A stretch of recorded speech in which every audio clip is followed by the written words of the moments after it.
New Jersey is officially open for sports betting, the third American state to do so, and if you're wondering how the odds makers are sizing up the New England Patriots, there's not much drama. Taking in the scene at Monmouth Park on the first day of legalized sports betting in New Jersey, Sports Illustrated's Conor Orr relayed these odds for winning Super Bowl LIII next February in Atlanta. Full list of NFL futures available today at Monmouth. Pick.twitter.com/Kulkarip4, Conor Orr, at Conor Orr, June 14, 2018. Not surprisingly, the defending AFC champs lead the way at 6-1. But perhaps most surprisingly, the Browns don't have the worst odds in the NFL.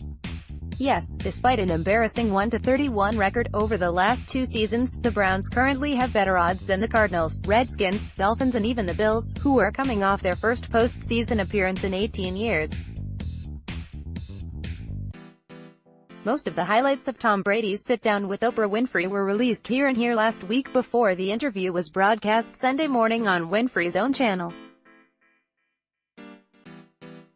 Also, in the hour-long interview, the Patriots quarterback was asked by Winfrey, amid an off-season filled with reports of tension between him and coach Bill Belichick, "Is there something going on with you and Belichick?"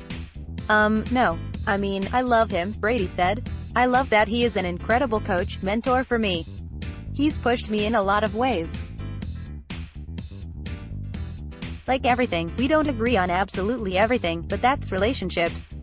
When Winfrey asked about his separate training place, the TB12 Sports Therapy Center next to Gillette Stadium that Brady and business partner and trainer Alex Guerrero have run for 5 years, Brady said he wouldn't characterize it as separate. "No, I wouldn't say that," said Brady, who stayed away from Patriots voluntary workouts this spring, has worked out on his own with teammates, but did report for mandatory minicamp June 5-7. "I probably do some of my own techniques a little differently than the rest of the team. The team, I would say, like most teams, is very systematic in their approach. What I learned, I guess, is different than some of the things that are systematic, but that work for me." Brady said he's talked about those techniques with Belichick and Patriots owner Robert Kraft. Belichick restricted Guerrero's access to the Patriots sideline and team flights last season. "It's nothing that I don't talk about with my coach and owner," Brady said. "It is what I want to do and is what I need to be the best player I can be. Hopefully, you can support that." More highlights from the Brady interview, on why he gave up his court fight in the Deflategate case and served his NFL-imposed 4-game suspension. "Too much anxiety," Brady said. "And I realized I couldn't win. Watch that clip here. How the Super Bowl loss to the Philadelphia Eagles in February was a little easier to take than his others. Watch here, as adversaries and former players openly wonder if the football culture in Foxborough is fun enough." Recently retired Pittsburgh Steelers legend James Harrison is asking, "Why does it matter?" In an interview with CBS Sports Network earlier this week, the former NFL Defensive Player of the Year reflected on the final stop of his 15-year career, the Patriots, who signed him late in the 2017 regular season after Pittsburgh released him, as insurance for New England as they geared up for their run to Super Bowl LII.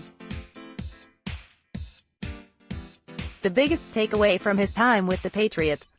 Discipline. That's the big thing, the 5-time Pro Bowler said.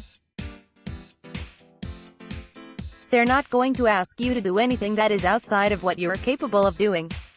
And you learn the system and you go out there and you play it. And like I said, it's very regimented, so if you're a guy that's not used to discipline, you're not going to like it there." Harrison said it was even stricter than his years with former Steelers coach Bill Cowher, with whom he won his first Super Bowl in 2006.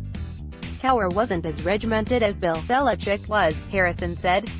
"Like I say, I didn't have a problem with it. I enjoyed my time there.